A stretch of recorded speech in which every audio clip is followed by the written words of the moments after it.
My name is Ben Windsor, and welcome to my presentation of the Quarter Query Midterm Challenge for MATC's Engineering Technology Fundamentals course, Fall 2024. The following will be a reporting on my concept generation, prototyping, revisions, and results of this challenge, and the following reveal and reflections on the assignment overall. First, a little about me. As an avid skydiver and wingsuit pilot, I did my best to combine a mindset of balance and symmetry with a professional background in manufacturing and CNC programming to craft an elegantly simplistic solution to this challenge. I'm a three-time Madison College alumni, and I recently returned to MATC to complete my associate's degree with a focus in mechanical design technology. After more than 15 years in the manufacturing industry, building other people's designs, I was really ready to move my own designs from my own mind into reality. So here's the midterm challenge our class was presented with, the quarter query. Basically, the goals are simple. The quarter rests on a pre-designed base. Students must design a device to flip the quarter from heads to tails. Return the flip coins to its base, gives you max points. If you can't return to the base, keep it as close as possible, within 6 inches, that's less points.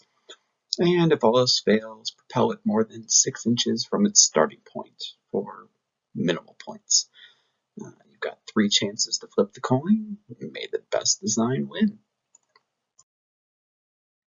The criteria are as follows, and broken down in categories provided by our instructor. You're welcome to pause and read all of them if you like, but long story short, the device has to be operated by a pencil, can't attach to the pencil in any way, and the quarter starts heads up on the pedestal.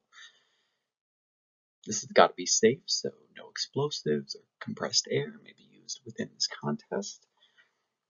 The completion rig will be fixed to a large flat surface, in our case a 12-inch square piece of plywood. Each prototype will be run 3 times, and more points will be awarded to the prototype that functions correctly the most out of 3 runs. The cost for 3D printing is $5 per cubic inch, and you've got a limit of 5 cubic inches for this product. Projects may not cost more than $25 overall, and any outside fasteners, springs, rubber bands, etc. will be added to the price based on Amazon and McMaster-Carr pricing. Students can do estimates through the GrabCAD print software if they know how to use it. I do not. And more points will be awarded to the most affordable prototype. Prototypes will be 3D printed using ABS material. Prints can take no longer than 2 hours to print, although this did prove to be kindly flexible since most of us don't have any experience with 3D printing and we're just learning what takes how long. All prototypes will be printed on campus through GrabCAD Print, although this was also kindly flexible since we ran short on time, and some of us have access to 3D printers off campus. Students will use an engineering notebook to document their processes for this entire project. Daily entries are expected, but again, we write them down when we have time. I guess that was everything, but that's what we need to know. Right after this assignment was announced, my group began envisioning our designs, as David Ullman suggested in the mechanical design process. Our initial concept generation phases were made entirely without prejudice, ruling out absolutely nothing and embracing every imagined design as a potential result, no matter how wild or ridiculous, which some of them were. While the initial designs of mine proved to be just too far-fetched to make it into production, they were fun to come up with. My first design was something I've always wanted to build, which is a trebuchet. I called it the Gamble Shay, and it met the minimum requirements for the assignment, which was to clear the board. I figured when all else fails, the customer needs at least what they asked for, so we get it done. As you can see on the slide there, It's based after a classic 3rd century BCE coin tillery with the modern 3D printed flair. Modern, that's what I meant to say. Basically, the long arm rotates on a fulcrum by a counterweight, pulling a sling that'll catch the quarter and, through centrifugal force, launch it. Maybe it clears the board, maybe it clears the table, maybe it clears the whole building. This is a gamble of last resort. This initial and fanciful design proved impractical on pretty much every level. It was overly complicated, likely unreliable, used excessive amounts of material, was infinitely dangerous, and entirely ridiculous. But as the slide says, it's fun to dream. My next design proved equally untenable, but again, it was fun to come up with. This is definitely a cocktail napkin design and essentially boils down to a pinball flipper flinging the quarter up a slide, which flips the coin, and then it gets lowered down a tower back onto the pedestal. Overall, it proved too complicated and just not feasible to complete in the time allotted, but I think someday I'll build it anyway, just to see if it works. Again, feel free to pause and read all the details from my notebook if you're interested. I'll just say this, it's an interesting concept. Once I sat down at my desk at home, I really started plotting a more realistic design. At this point, I was determined to meet the ideal goal by getting the quarter to flip and end up back where it started. Maximum effort, maximum points. I ended up calling my design the Star Flip Enter Coin. As the design forms in the next few slides, you'll begin to see why. Basically, I envisioned a bowl-shaped design. Think of it like a paper soup bowl, just cut down the middle. One side pops up and flips the coin, the other catches it and lets the coin slide back down to the base. It required an arm and fulcrum assembly, and designing it would require literally everything I'd learned in SolidWorks so far, but I knew I could do it, so I went for it. After the initial sketch, I moved exclusively into SolidWorks for the rest of the assignment. Personally, I always have trouble envisioning the whole picture, and working piece by piece is the best way for me to complete a task. Really, it's just part of my OCD, just a blessing and a curse, really. So here are some of my initial components and the steps I took to create them. Getting the angle of the bowl was particularly difficult and took a lot longer than I'd hoped. Hours, really. But in the end, it worked. Here you can see the first concept assembly. I made a cup on a stick to match the size of the quarter, which is 0.955 inches across, if you're curious. And I used a, half fork, half spoon design to flip the coin. I wanted to lower the amount of material needed for the design, so I ended up cutting down the shape of the bowl, removing unnecessary surface area. This was just a step that I couldn't figure out on my own, and I ended up seeking help from our SolidWorks instructor, Eric Helt. I figured it's my own design. I was just asking for SolidWorks instructions, so it wasn't really breaking any of the rules of the competition. It took a couple of days to figure out, but the result was what I hoped for. At this point, you can see where I came up with the name. For those of you who aren't Star Trek fans, the shape resembles the USS Enterprise D, which is a Federation Galaxy-class starship. Patrick Stewart made it great. I made it work in my favor. Thanks for the inspiration, Captain Picard. Much appreciated. Here you can see the first prototype that was printed, beyond the design requiring far more support material than I'd imagined. A cruel amount, really. The overall quality just wasn't what I'd hoped for. As you can see, the pegs had been designed with a bottom chamfer to clear the holes in the base, but ended up flared out. And it took more than an hour of careful sanding with various grits to get it down to size. When I realized that the pegs fit cleanly into one hole in the base, but not the other, I realized that the quality of the base was also out of spec. They're supposed to be 1/4 inch each, and there were some barbs. So I literally grabbed every base that I could find, since all of us were given one, including those that would be used in the competition, and just snuck them down to the machine shop so I could ream the holes out to a perfect 1/4 inch. I made sure to clean up the base for both teams, so there'd be no risk to anyone's machine getting stuck and breaking. You gotta keep things fair across the board.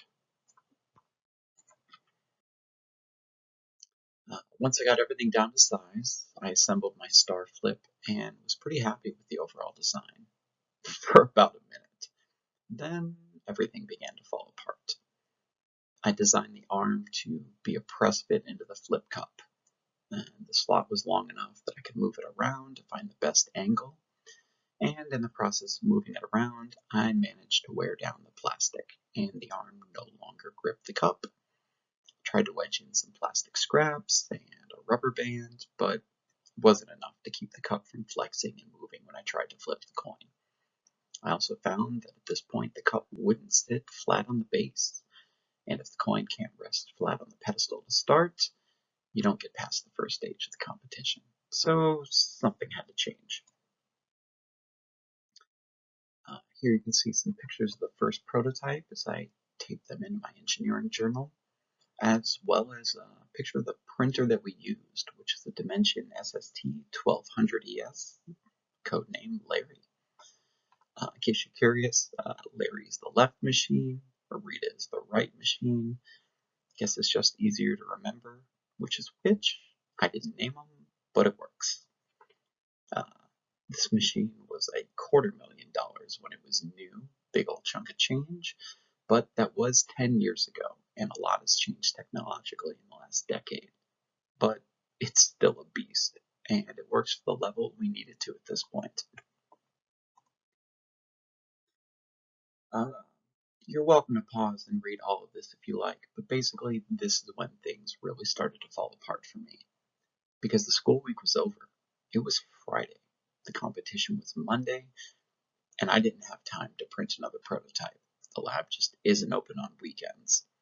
So I was left with two choices. Either spend the weekend trying to fix it, probably unlike me, or go for broke and just seek out some outside help. I knew the challenge rules required that the final machines would be printed on the school printers, but I was out of time.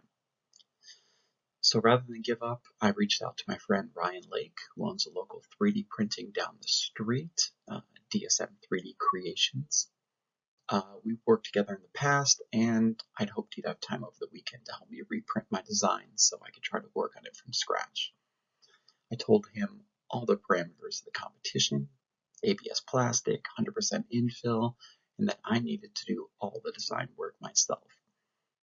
He just picked up a brand new Bamboo P1S 3D printer, and he was willing to print off a replacement for me. What was awesome is that he also offered to print out my parts in carbon fiber to really up the game, but if I was going to print off campus, I needed to stay entirely within the guidelines, so we stuck with ABS plastic. He also offered to let me work on some revisions and print those too, which was sweet. So now I had a chance to really make this work, and I dove into SolidWorks and spent more than 20 hours that weekend working on this design. Probably not the best use of my time, lots of other homework to do, but I really wanted to finish what I'd started. And by the weekend, I had a 3rd and 4th gen machine designed and printed, and in the end, other than deciding to swap out the weak 3D printed fulcrum rod for a toothpick, it was just too thin and it was gonna break. Beyond that, my design worked flawlessly though. I made 50 consecutive flips on my dining room table, packed the components into an armored case for transport because I wasn't about to do all this work and then risk breaking them on the way into school. And this proved to be a good call because I literally tripped up the stairs on my way into the building and that box clattered and survived. So they made it safe and sound. I don't have any pictures of the competition itself. Our instructor took a lot of pictures and videos, but didn't post them in time for this presentation. So I'll just tell you that out of 9 of us that competed, only 3 of our machines worked. And that would be Alex's, Dale's, and mine. And only 2 of us, Dale and I, managed to get 3 consecutive flips. I actually got 5, but 3 was enough. A tie for first is just fine with me. Here you can see the revisions that I made on Gen 3 and Gen 4 of my design over the weekend. I thickened the arm, made it into a diamond shape, and made an adjustable cup using a series of diamond notches so the arm couldn't slide like the first version did. With a working assembly in SolidWorks now, which is something I really should have done from the start, but I just ran out of time before the first printing deadline. I dialed in which location worked best for the arm and changed the angle to match the fulcrum. That took a long time, hours really, but it was worth it. Made it work. I also took this opportunity to thicken up everything that I'd worried was just too fragile from the first version. I'd been focusing on saving material, and everything looks good in SolidWorks when you're all zoomed in, but 120 thou just isn't thick enough for any structural support, even with 100% infill. I also added a series fillet to the main cup after the Gen 3 version literally just broke off from its frame after printing. It was printed level with the bed, so it made a single connecting line between the cup and the frame, and that just proved to be a perfect break line. So I fixed it. Here you can see the renderings from SolidWorks and the printed results from Gen 4. I think they came out pretty sweet, and I was really happy with the renderings too. Fiddled around with them a while, but I like the visual aesthetics. Here you can see all 4 versions side by side. The first printing is the one in white. The second was the original version that Ryan reprinted after I sent him the original one, just so he could map out how much space it would take on the bed and try to plot how much time it would take. This one still, unfortunately, had the arm printed with wrong thickness versus height, so it's sitting on its side. Gen 3 is next and includes the broken bowl that led to the extra fillet in Gen 4. I made that one about 400 thou, 0.4 inches, and that proved to be plenty. And here on the right is Gen 4 in all its glory, ready for competition. These pictures were taken after the competition, and as you can see, it's still intact, so I'm really happy with it. This last slide includes my reflections on the assignment as a whole. You are welcome to pause and read all of it, but I'll give you a synopsis. It includes lessons that I learned, such as renewed appreciation for taking your time during the design phases and not rushing to the next step, something David Ullman preaches religiously and for good reason. I also include the aspect that I think really defined the competition itself, which is having time to make revisions and print new versions of your design is crucial. A few of us had access to 3D printers outside of school, and the 2 people who managed to complete the task itself, which was Dale and I, getting 3 full flips and change, were the 2 who were able to print their final drafts the weekend before. We did follow all the other parameters of the competition, but I still consider that we had an unfair advantage over the other guys. Still, the goal was to complete the task, and there wasn't a prize for winning. It was us against our own challenges, and definitely a learning process for everyone. I also want to take time to note that although we were split into teams to help each other refine our designs, and by split, I mean our instructor Ryan literally split the room with a roll of blue painter's tape and had us switch desks to keep the teams from seeing each other's designs. I personally decided early in the process that our class as a whole really was the team that mattered most. You know, Adam Smith famously said that the best results come from everyone in a group doing what's best for themselves. But I personally prefer John Nash's approach to game theory that he came up with when he was at Princeton. He saw Adam Smith's approach as incomplete, believing that what was best for the group was for everyone to do what was best for themselves and the group. And I've always taken that to heart. So I made time to work with everyone I could, regardless of the team they were assigned to, and I don't regret it a bit. When one of us wins, we all win. Overall, I think this was a really great assignment. It was a solid representation of what these guys are going to find out in the real world, something that I've experienced firsthand many times.